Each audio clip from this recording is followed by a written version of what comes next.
has been created today. We have dared to reach out into the unknown and have achieved the near impossible.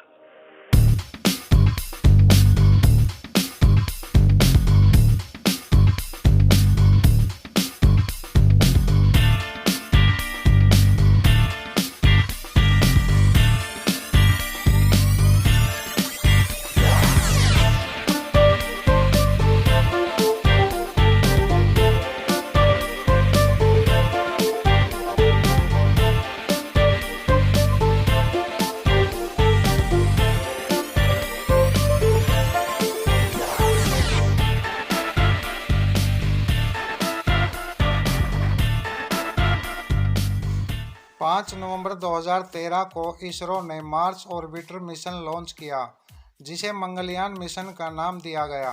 यह इसरो का पहला Mars mission था। इसके साथ ही भारत मंगल ग्रह की ऑर्बिट में जाकर मार्स को एक्सप्लोर करने वाला चौथा देश बन गया।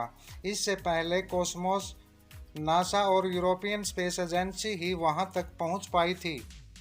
इस मिशन का मेन ऑब्जेक्टिव दुनिया को मंगल ग्रह तक भारत की अप्रोच को दिखाना था।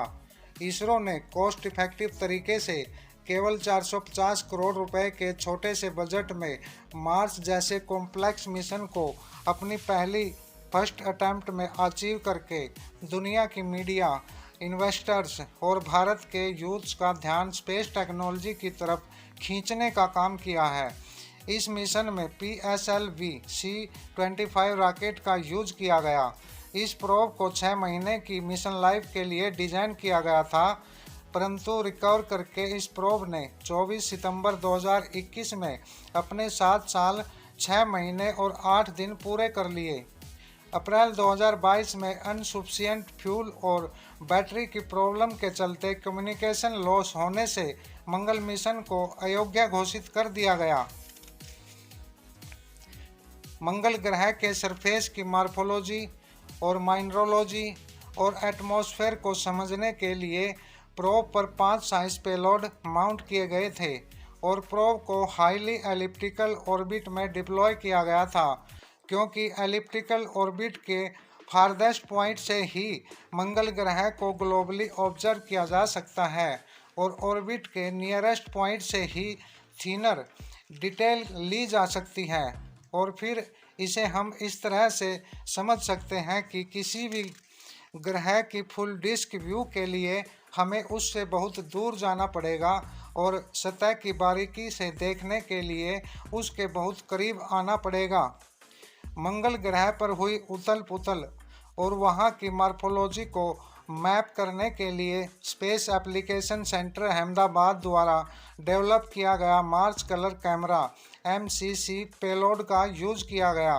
इसके अतिरिक्त methane sensor for Mars MSM नामक पेलोड मंगल ग्रह के एटमॉस्फेयर में मीथेन गैस को डिटेक्ट करने के लिए और मीथेन गैस की कंसंट्रेशन को मेजर करने के लिए यूज किया गया। मंगल ग्रह की सतह की कंपोजिशन और मिनरोलॉजी का अध्ययन करने के लिए और सतह के टेम्परेचर को मैप करने के लिए thermal IR imaging spectrometer payload भी स्पेस एप्लीकेशन सेंटर अहमदाबाद द्वारा ही डेवलप किया गया था।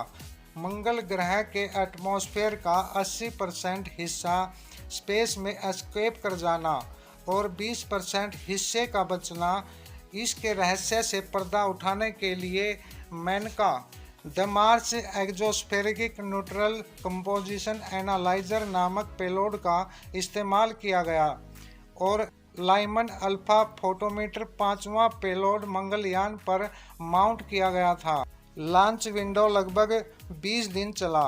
लगभग 1 महीना मार्स प्रोब ने पृथ्वी की कक्षा में गुजारा, जहां इसने 30 नवंबर 2013 को ट्रांस मार्स इंजेक्शन से पहले 7 अपोजी रेजिंग ऑर्बिटल मैन्यूवर की एक सीरीज को फॉलो किया। 298 दिनों की कड़ी मशक्कत के बाद 24 सितंबर 2014 को मार्स की ऑर्बिट में डिप्लॉय कर दिया गया। यह मिशन केवल एक टेक्नोलॉजी डेमोन्स्ट्रेटर प्रोजेक्ट था जिसके तहत एक इंटरप्लानेटरी मिशन को ऑपरेट करना था। उसे डिज़ाइन करने की, प्लानिंग और मैनेजमेंट करने की, टेक्नोलॉजी को डेवलप करने का एक्सपेरिमेंट करना था। पूरे मंगलयान मिशन को Karnataka Bengaluru spacecraft control centre से मॉनिटर किया गया। शुरू में इसरो ने मंगलयान मिशन को GSLV जियो सिंक्रोनस सैटेलाइट लॉन्च व्हीकल से लॉन्च करने की प्लानिंग की थी, मगर टेस्टिंग के दौरान 2010 में GSLV 2 बार फेल हो चुका था। इसके क्रायोजेनिक इंजन में इशू के चलते इसरो ने कम powerful PSLV polar satellite launch vehicle से लॉन्च करने का मन बनाया। यद्यपि यह लॉन्चर रॉकेट को सीधा मार्स ट्रैजेक्टरी में प्लेस करने की क्षमता नहीं रखता था, तो स्पेसक्राफ्ट को पृथ्वी की हाईली एलिप्टिकल ऑर्बिट में लॉन्च किया गया, जहां इसके थ्रस्टर द्वारा मल्टीपल पेरियोडिक बर्न कराके और अर्थ ऑर्बिट इफेक्ट का सहारा लेते हुए स्वयं को ट्रांस मार्स ट्रैजेक्टरी में स्थापित कर लिया। पृथ्वी से एस्केप वेलोसिटी गेन करने के लिए जरूरी थ्रस्ट अचीव करने के लिए मोनोमेथिल हाइड्रोजन और डाई नाइट्रोजन टेट्रोऑक्साइड बायोप्रोपेलेंट का इस्तेमाल किया गया, जिसका वजन यान के वजन से लगभग दोगुना था। जहां यान का ड्राई मास 482 kg था, तो वहीं फ्यूल 852 kg रखा गया था। अर्थ बाउंड मैन्यूवर को 6 नवंबर 2013 को फर्स्ट अर्थ ऑर्बिटर रेजिंग मैन्यूवर को फॉलो किया गया। उसके बाद सेकंड 7 नवंबर को, थर्ड 8 नवंबर को और फोर्थ 10 नवंबर को और फाइव्थ 12 नवंबर को और सिक्स्थ 15 नवंबर को और लास्ट 16 नवंबर को अर्थ ऑर्बिट रेजिंग मैन्यूवर को फॉलो किया गया। फाइनली 30 नवंबर 2013 को इसे मार्स ऑर्बिट में ट्रांसफ़र कर दिया गया। आखिर एक कॉम्प्लेक्स मिशन को लगभग 300 दिन, 78 करोड़ किलोमीटर की यात्रा और 450 करोड़ रुपए का खर्च करके इसके आखिरी पड़ाव तक पहुंचाया गया। 24 सितंबर 2014 को 7:40 पर मार्स की हाईली एलिप्टिकल ऑर्बिट, जिसकी पेरिहेलियन 422 किलोमीटर, एपोहेलियन 76,993 किलोमीटर थी, में डिप्लॉय किया गया। समय समय पर इसरो ने मंगलयान द्वारा भेजे गए डाटा को पब्लिश किया। मंगलयान प्रोब ने मार्स की अपनी एक ऑर्बिट पूरा करने में 72 घंटे 51 मिनट और 51 सेकंड का समय लिया। लगभग अपनी लाइफ में 3700 बार ऑर्बिट के चक्कर लगाए।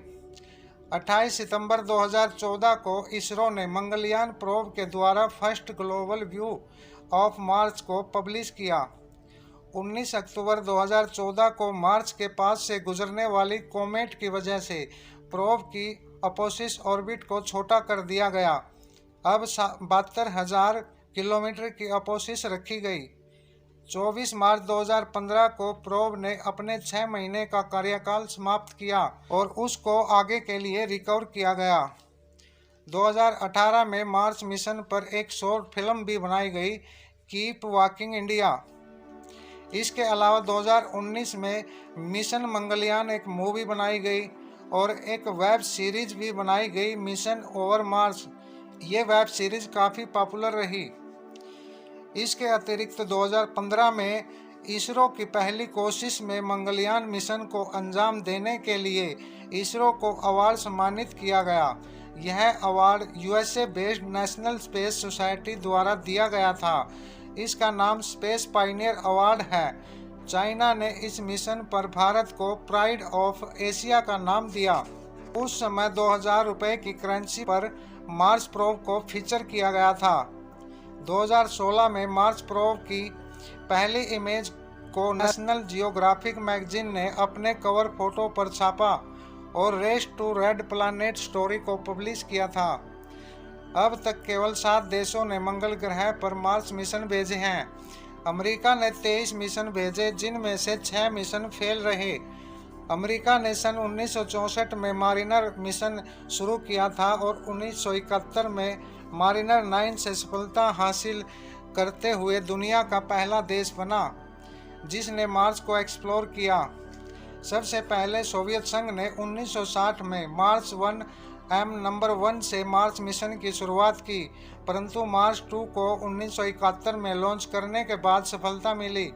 रूस के 18 मिशन में से 15 मिशन फेल रहे। यूरोपियन स्पेस एजेंसी ने भी 2003 और 2004 में 3 बार मार्स मिशन करने के बाद सफलता हासिल की। जापान ने 1998 में अपना पहला प्रयास किया मगर फेल रहा। चीन ने भी 2011 में अपना प्रथम प्रयास किया, लेकिन 2018 में चीन सफल हो गया। पूरी दुनिया ने 52 बार मार्स मिशन किए हैं। 1960 के दशक में 12 बार मार्स मिशन को अंजाम दिया गया, 1970 के दशक में 11 बार, 1980 के दशक में 2 बार, 1990 के दशक में 6 बार, 2000 के दशक में 8 बार और 2010 के दशक में 6 बार मार्स मिशन को अंजाम दिया गया। 2020 में 3 बार मिशन किए गए। 30 जुलाई 2020 में नासा ने दुनिया को चौंका दिया जब नासा ने मार्स पर ऑर्बिटर प्रोब और रोवर के साथ दुनिया की पहली एरोडायनेमिक मिक्स फ्लाइट को भेजा।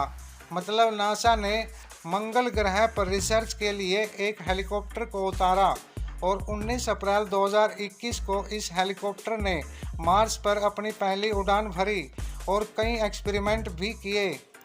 गिनी नाम का यह हेलीकॉप्टर नासा की जेट प्रपल्शन लेबोरेटरी ने डेवलप किया था। 121 सेंटीमीटर ऊंचा, लगभग 4 फीट के इस यान का वजन लगभग 2 किलो था।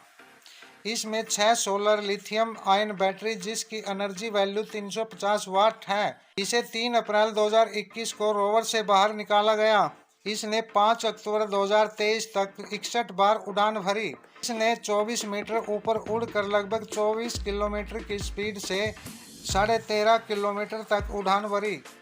मार्स के वेरी थिन एटमॉस्फेयर में, जो कि पृथ्वी की अपेक्षा 0.6% है और पृथ्वी से 78 करोड़ किलोमीटर दूर, जहां कम्युनिकेशन के लिए 20 मिनट का समय लगता है, ऐसे हालात में दूर ग्रह पर ऑटो ऑपरेटिव सिस्टम से उड़ान भरकर गिन्नी ने दुनिया को दिखा दिया कि एवरीथिंग इज पॉसिबल।